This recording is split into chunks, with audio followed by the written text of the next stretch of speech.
ఆంధ్రప్రదేశ్లో ఎప్పటి నుంచో పెండింగ్లో ఉన్న పోలీస్ కానిస్టేబుళ్ల భర్తీ ప్రక్రియను కూటమి ప్రభుత్వం పూర్తి చేసింది.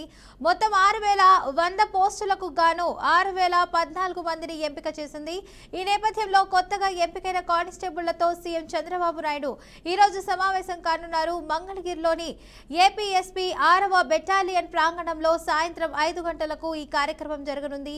కొత్తగా ఉద్యోగులకు ఎంపికైన అభ్యర్థులు, వారి తల్లిదండ్రులు ఈ సమావేశంలో పాల్గొంటారు.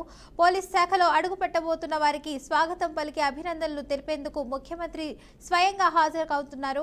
ఇక ఎంపికైన వారికి ఈ నెల 22 నుంచి శిక్షణ ప్రారంభం కానుంది. గత ప్రభుత్వం మొక్కుబడిగా నోటిఫికేషన్ ఇచ్చి నియామకాలను అయితే ఆలస్యం చేసిందని, కూటమి ప్రభుత్వం అధికారంలోకి రాగానే ఈ అంశంపై దృష్టి సారించిందని అధికార వర్గాలు తెలిపాయి. రిక్రూట్మెంట్ పై ఉన్న 31 రిట్ పిటిషన్లకు న్యాయస్థానాల్లో పరిష్కరించి కేవలం 60 రోజుల్లోనే పారదర్శకంగా పరీక్షలు నిర్వహించి ఫలితాలు ప్రకటించింది. అభ్యర్థులు ఇప్పటికే జిల్లాల్లో నియామక పత్రాలు అందుకున్నారు.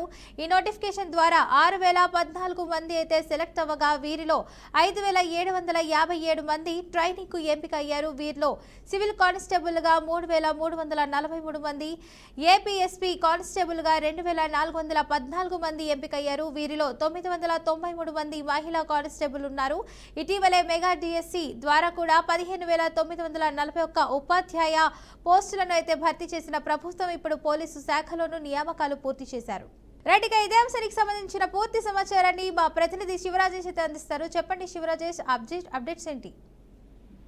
ఫాతిమా, ఈ రోజు కొత్తగా ఉత్తీర్ణులైన కానిస్టేబుల్ తో ముఖ్యమంత్రి చంద్రబాబు నాయుడు భేటీ కానున్నారు. మొత్తం 6,014 మంది అభ్యర్థులు ఎంపికయ్యారు. అయితే ఈ రోజు మంగళగిరిలో డీజీపీ కార్యాలయం పక్కన ఉన్న ఏపీ దాంట్లో ఈ రోజు కానిస్టేబుల్కు నియామక పత్రాలను కూడా అందజేయనున్నారు ముఖ్యమంత్రి చంద్రబాబు నాయుడు. ఈ నెల 22 నుంచి అభ్యర్థులకు శిక్షణ ప్రారంభించి శిక్షణ అనంతరం కూడా పోస్టింగ్లు ఇచ్చే పరిస్థితి ఉంటుంది. అయితే ఈ నెల 22 శిక్షణ ప్రారంభానికి ముందుగా సమాజంలో ఇప్పుడున్న పరిస్థితిలో కానిస్టేబుల్ ఏ విధంగా ఉండాలి, భవిష్యత్ తరాలకు ఏ విధంగా ఉపయోగపడాలి, కొత్త జనరేషన్ ఏదైతే ఇప్పుడు ప్రస్తుతం 6,014 మంది వివిధ కేసుల అనంతరం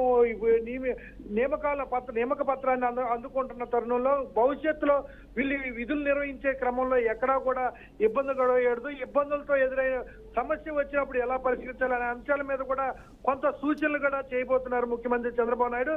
దీంతో పాటు